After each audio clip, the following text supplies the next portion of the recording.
Kaveri ಗರ್ಜನೆ news channel ಕರುನಾಡ ಕ್ಷೇತ್ರ ದರ್ಶನ ಕಾರ್ಯಕ್ರಮಕ್ಕೆ ಸ್ವಾಗತ ಸುಸ್ವಾಗತ. ನಾನಿವತ್ತು ಕೇರ್ಪೇಟೆ ತಾಲೂಕು ಮಂಡ್ಯ ಜಿಲ್ಲೆ ಬಿಂಡನಹಳ್ಳಿಯಲ್ಲಿ ಇರುವಂತಹ ಗವಿ ರಂಗನಾಥ ಸ್ವಾಮಿ ದೇವಸ್ಥಾನಕ್ಕೆ ನಾನು ಇವತ್ತು ಬಂದಿದ್ದೀನಿ.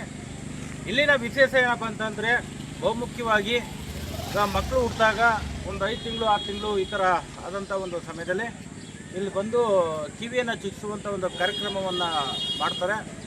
ಜೊತೆಗೆ ಇಲ್ಲಿ ಕೋಳಿ ಮರಿ ಈ ಥರ ಎಲ್ಲ ಒಂದು ಪ್ರಾಣಿಗಳನ್ನು ಬಲಿ ಕೊಟ್ಟು ಇಲ್ಲಿ ಈ ದೇವರಿಗೆ ಸಂತೃಪ್ತಿ ಪಡಿಸುವಂಥದ್ದು. ಅಂದರೆ ಮೊದಲಿಗೆ ಅದನ್ನೆಲ್ಲ ಶುದ್ಧ ಮಾಡಿ ಅಡುಗೆ ಮಾಡಿ ಅದನ್ನು ತಗೊಂಡೋಗಿ ದೇವರಿಗೆ ಅರ್ಪಣೆ ಮಾಡುವಂಥ ಕೆಲಸವನ್ನು ಅನಾದಿ ಕಾಲದಿಂದಲೂ ಕೂಡ ಇಲ್ಲಿ ಮಾಡ್ಕೊಂಡು ಬಂದಿದ್ದಾರೆ. ಈ ಒಂದು ದೇವಸ್ಥಾನಕ್ಕೆ ಅದರದೇ ಆದ ಒಂದು ವಿಶೇಷತೆ ಪ್ರಾಮುಖ್ಯತೆ ಕೂಡ ಇಲ್ಲಿ ಇದೆ. ಭಾಳ ದೂರದಲ್ಲಿಲ್ಲ. ನೀವು ಮೈಸೂರಿಂದ ಹೋಗಿ ಬಂದರೆ ಪಾಂಡವಪುರ ಈ ಮಾರ್ಗ ಹೋಗಿ ಬರ್ಬೋದು. ನೀವೇನಾದರೂ ಮಂಡ್ಯದಿಂದ ಬರ್ತೀನಿ ಅಂದರೂ ಕೂಡ ಮೇಲ್ಕೋಟೆ ಮಾರ್ಗ ಕೂಡ ಇಲ್ಲಿ ಬರ್ಬೋದು. ತುಂಬ ಹತ್ತಿರದಲ್ಲಿರುವಂಥ ಭಾಳ ಮನಮೋಹಕವಾಗಿ ಇರುವಂತಹ ಒಂದು ಸುಂದರವಾದ ಪ್ರದೇಶದಲ್ಲ ಈ ರಂಗನಾಥ ಸ್ವಾಮಿಯಲ್ಲಿ ನೆಲೆಯಾಗಿರುವಂಥ ಒಂದು ಜಾಗ.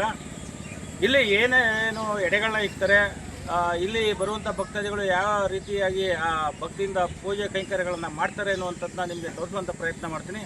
ಬನ್ನಿ ನೋಡೋಣ.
जो जो